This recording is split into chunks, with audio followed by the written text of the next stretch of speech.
Айыккыс илдетке кабылгандарга өмүрүнүн акыркы күндөрүндө мамлекеттин эсебинен комплекстүү жардам көрсөтүү сунушу өткөн чакырылыштын депутаттары тарабынан сунушталган.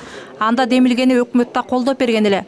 Медициналык тил менен айтканда бул паллиативдик жардам деп аталып, ал оор илдетке кабылган адамдардын өмүрүнүн акыркы күндөрүндө бардык шарттарды түзүп берүүгө багытталган.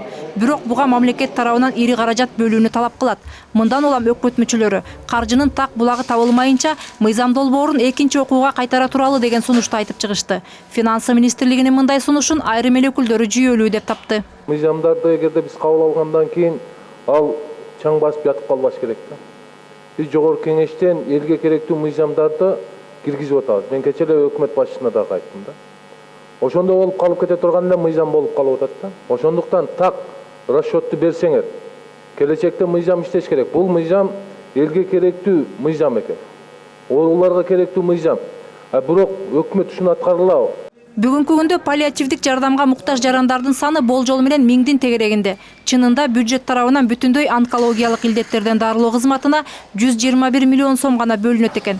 Ал эми бул демилгени ишке ашыруу үчүн бери дегенде эле 800 миллион сом керектелет. Мындан улам кирешенин кошумча булактарын издөө зарыл. Бүгүнкү күндө Кыргызстанда паллиативдик жумуш онкологиялык кызматтын ичинде эле каралып, муну эч качан эмес каралган эмес. Бул закон каралып атканда $1 канча болчу? Бүгүнкү күндө паллиативдик кызмат биздин онкология берилген бюджеттин ичинде кылып атат. Бул закон керек. Бирок деген сиздер аркасынан эртең бизден конкреттүү түрдө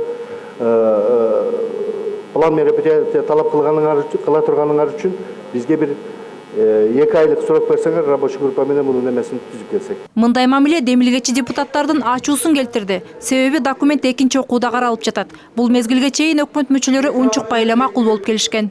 120 депутаттын астына алып чыкканда, ошол өкмөттүн мүчөсүнүн бирөөсү келип, "Жок, биз муну колдой албайбыз" деп чыгат да. Бул эмне шоу? Биздин заседание цирк эмес да. Мен таң калып атам мондай жумушка. Же болбосо ошондой эле келип айтпайбы өкмөттүн мүчөлөрү комитеттен? Мондай болуп атат, урматтуу комитеттин мүчөлөрү десе биз момунтип элди убарагылы алып чыкпайбыз да биринчиден. Мындай болбойт да. Анда менде сунуш бар да. Биз азыр ошол бул мыйзамды экинчи окууга, эки режимдин окууга жиберсек, себеби бул жерде 7-чи беренеде мындай жазали. Настоящий закон вступает в силу с 2017 года. Анда ошондо правительство должно будет на 2017 год изыскать средства.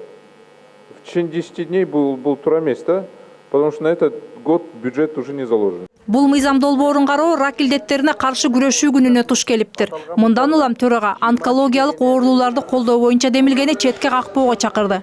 Бир катар талаш тартыштардан соң документ экинчи окуудан добуш берүүгө жөнөтүлдү. Мээрим Ташыбекова, Бакыт Кошалиев, НТС.